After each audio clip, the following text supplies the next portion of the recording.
തോയിഫിലെ തന്നെ പ്രധാന പ്രഭു കുടുംബമാണ് സാഖഫ് ഗോത്രത്തിൽ തന്നെ ഉയർന്ന അമവി ഉദ്യോഗസ്ഥനാണ് കാസിമും അദ്ദേഹത്തിന്റെ ഭാര്യ ഹബീബയും ഏറെ സന്തോഷത്തിലാണ്. എന്താണെന്നല്ലേ? അതെ, വൈകാതെ തന്നെ അവർക്കൊരു പൊന്നോമന പിറക്കുന്നു. തനിക്കൊരു ആന്തരി തരണമെന്ന് കാസിം തന്റെ റബ്ബിനോട് രാപ്പകൽ വേദമെന്ന് പ്രാർത്ഥിച്ചു. അങ്ങനെ വൈകാതെ തന്നെ അവർക്കൊരു ആന്തരി പിറന്നു. കുഞ്ഞ് ജനിച്ച ഉടനെ കാസിം തന്റെ കുഞ്ഞിന്റെ കാതിൽ ബാങ്ക് വിളിച്ചു. എന്നിട്ട് അദ്ദേഹം താൻ മനസ്സിൽ കൊണ്ടുവച്ച പേര് കുഞ്ഞിന്റെ കാതിൽ ഉച്ചരിച്ചു. എന്താണ് ആ പേര്? മനസ്സിൽ മധുരം കിനിയും അയക് മദതും മുടയോന്റെ റസൂലരെ നാമമത് അസർമുല്ല വിരിഞ്ഞ മുഹമ്മദര് ആരംഭ പൈതലിനേറെ കണ്ടില്ലാതിനെ ആ ഹൈറിൻ പൂമുഖ റബ്ബിൻ തേടുന്നു തണല് ആയുധമേന്താൻ ആ തിരുവിൽ സമമായൊരു ഖൽഖില്ല ആലമിലകിലം കീർത്തി നിറഞ്ഞൊരു പേരും ഖൈറില്ല. മുഹമ്മദ്, അതെ, നീതിയുടെയും നേതൃപാഠത്തിന്റെയും മകുടോദാഹരണമായ മുത്തുനബിയുടെ പേരല്ലാതെ മറ്റാരുടെ പേരാണ് തന്റെ കുഞ്ഞിന് നൽകേണ്ടത്? പക്ഷേ അദ്ദേഹത്തിന് ആ വിളി അധികകാലം തുരാനായില്ല.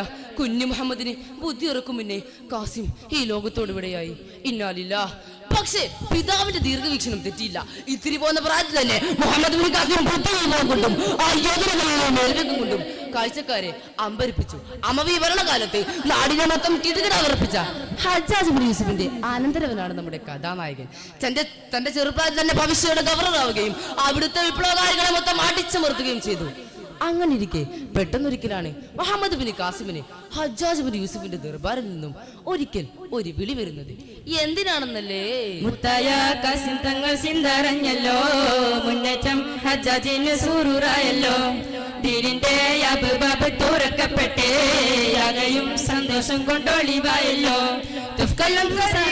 ബഹറിൽ നിന്നും എടുക്കുന്നേ, ഔലാദും സൗന്ദര്യം എല്ലാം മസ്തൂലായി എടുക്കുന്നേ.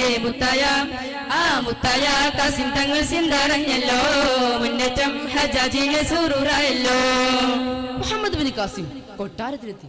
എന്നിട്ട് ഹജ്ജാജിനോട് ചോദിച്ചു, എന്താടാപ്പാ, വല്ല പ്രശ്നമുണ്ടോ? ഉണ്ട്. രാജാവ് നമുക്ക് അയച്ച സമ്മാനങ്ങൾ കൊള്ളുന്ന കപ്പൽ സിന്ധിലെ കടന്ന കൊള്ളക്കാർ കൊള്ളയടിച്ചിരിക്കുന്നു. കപ്പലിൽ സമ്മാനങ്ങൾക്ക് പുറമെ ശ്രീലങ്കയിൽ മരിച്ചു വീണ യോദ്ധാക്കളുടെ മുതലായ ഭാര്യമാരും അവരുടെ കുഞ്ഞുങ്ങളും ഉണ്ടായിരുന്നു. അവരുടെ മേലെല്ലാം കള്ളക്കാൻ ഈ കള്ളക്കാർ എങ്ങനെ നേരുമെന്ന്. അതും അമലുകൾ വിളിക്കുന്ന ഇക്കാലഘട്ടത്തിൽ ഖലീഫ സിന്ധ് ആക്രമിക്കാൻ ഉത്തരവിട്ടുണ്ട്.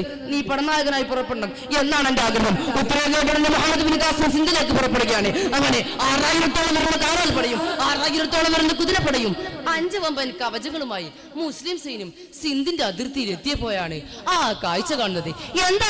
എന്താണ് ആ കാഴ്ച? ചെങ്കോലും കയ്യിലേന്തി പടവാളെടുക്കലായി തൗഹീദിൻ മന്ത്രമാല യുദ്ധം ശുറൂറിലായി ഉച്ചത്തിലാ ലാ ഇലാഹ ഇല്ലല്ലാഹ് ചോര കണ്ണ് ഭൂമിയും തളിർക്കലായി ഉച്ച പോലെ പ്രകാശിക്കും കാസിം സിറാജരെ ഉച്ച പോലെ പ്രകാശിക്കും കാസിം സിറാജരെ ഉടയവന്റെ അമറുമായി ഭരിക്കലായി സിന്ധു കൊല്ലും ലേനിയിൽ തളിർക്കലായി. കാണാൻ സുന്ദരനും സുമുഖനുമായ യുവാവ് തലമുടിപ്പിടിച്ച് വാഴുമ്പോൾ സ്ഥലത്തിൽ നിൽക്കുന്നു. ആരാണത്? അത് മറ്റാരുമായിരുന്നില്ല, മുഹമ്മദ് ബിൻ കാസിമായിരുന്നു. വൃദ്ധരും മധ്യവയസ്കരും യുവാക്കളും അടങ്ങുന്ന ഈ വമ്പൻ സൈന്യത്തെ നയിക്കുന്നത് ഒരു ചെറുപ്രായക്കാരനോ? പലരും അത്ഭുതപ്പെട്ടു പോയി.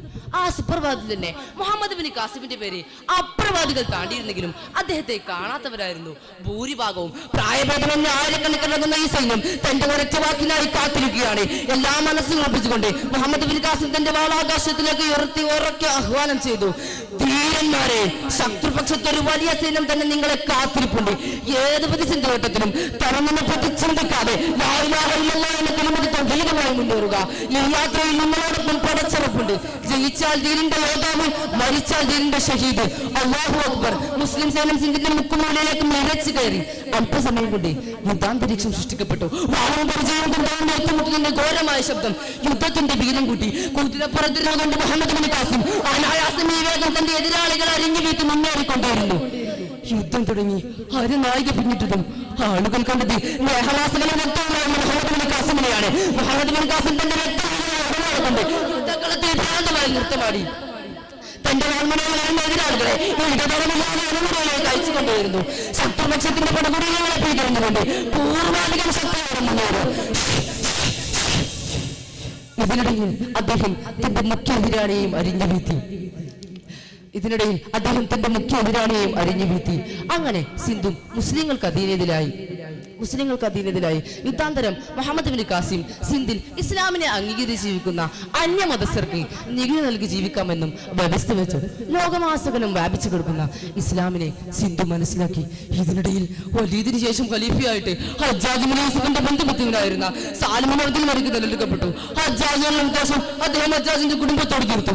കൂട്ടത്തിൽ മുഹമ്മദ് ബിൻ ഖാസിമിനോട് സിന്ധിൽ നിന്ന് തിരികെ വരാൻ ആവശ്യപ്പെട്ടു. ഇത് കേട്ടതും സിന്ധുകാർ ഒന്നടങ്കം പകച്ചുപോയി. എന്ത്, നമ്മുടെ ഗവർണർ നമ്മ വിട്ടു പോകുന്നെന്നോ?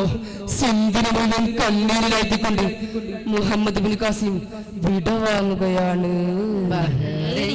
അലകളിൽ ഓളങ്ങൾക്ക് മറുമരം പടപ്പാട്ട് പാടിടുന്ന കാറ്റലക്ക് നൊമ്പരം ആലമില്ലാകയും അന്ന് ദുഃഖസാഗരം സയ്യിദായ ഖാസിം തങ്ങൾ വേർപാടിൻ നൊമ്പരം. ദമസ്കസിലെത്തിയ മുഹമ്മദ് ബിൻ ഖാസിം കണ്ടത് ശുഭനായ ഖലീഫയാണ്. ഖലീഫ മുഹമ്മദ് ബിൻ ഖാസിമിനെ തുറങ്കത്തിലാക്കാൻ ആവശ്യപ്പെട്ടു. എന്താണ് സംഭവിക്കുന്നതിന് മനസ്സിലാവുന്നതിന് മുമ്പ് മുഹമ്മദ് ബിൻ ഖാസിം കാരാഗ്രഹത്തിലെത്തി. അദ്ദേഹത്തെ മർദ്ദിക്കാനായി സുലൈമാനും അബ്ദുറഹ്മാനെ ഏൽപ്പിച്ചു. ദൈനംദിനം അദ്ദേഹം ക്രൂര മർദ്ദനമുറികൾക്കിടയായി. ഒരു സുബഹനേരത്തെ അദ്ദേഹത്തെ വിളിക്കാൻ ചെന്ന കാവൽക്കാരൻ എത്ര ഉണർത്താൻ ശ്രമിച്ചിട്ടും കയ്യിൽ തസ്ബീഹുമായി ആ മഹാൻ അല്ലാഹുവിലേക്ക് യാത്രയായി. പക്ഷേ കാലം ഇത്ര കഴിഞ്ഞാലും ഫാത്തിഹിൽ നാമത്തിൽ ആ മഹാനെ ലോകം വാഴ്ത്തിക്കൊണ്ടേയിരുന്നു. ആ മഹാനെയും നമ്മയും അള്ളാഹു സ്വർഗത്തിൽ ഒരുമിച്ച് കൂട്ടുമാറാവട്ടെ.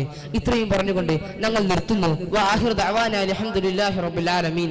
അസ്സലാമു അലൈക്കും.